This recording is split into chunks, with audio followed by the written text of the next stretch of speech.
joyful, we adore thee, God. Merry Christmas! It's day 20. Our theme for today, mercy.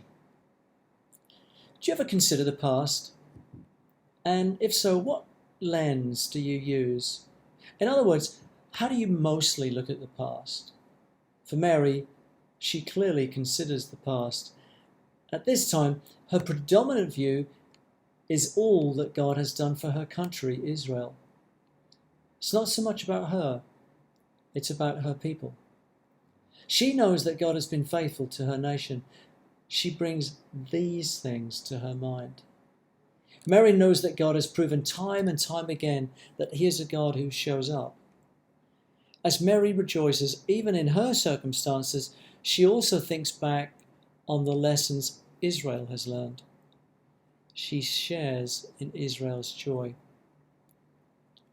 Luke 1, verse 50.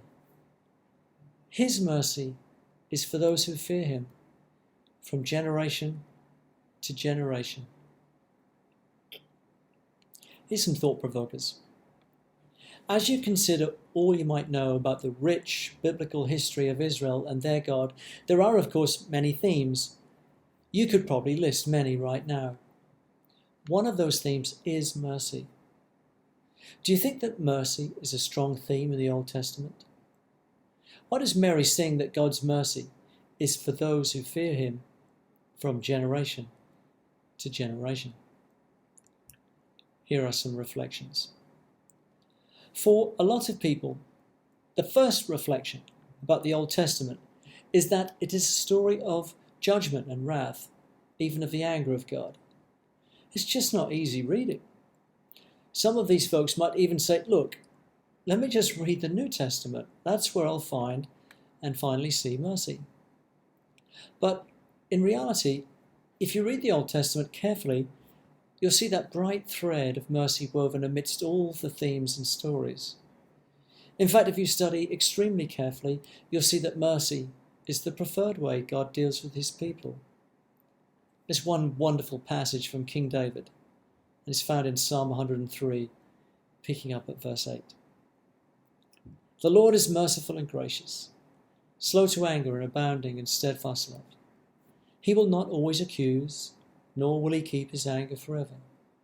He does not deal with us according to our sins, nor repay us according to our iniquities. For as the heavens are high above the earth, so great is his steadfast love towards those who fear him.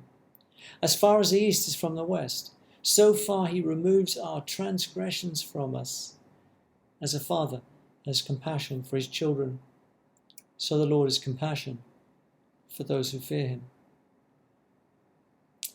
There are a lot of reasons that could have led Mary to focus on the negative.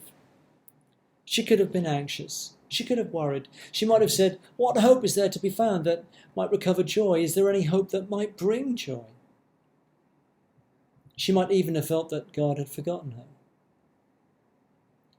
But she says that for those who fear God, they do not need to fear the judgment. Why? Because God will give mercy. In God's providence, our fear of God will overcome our fear of judgment. Have a blessed day.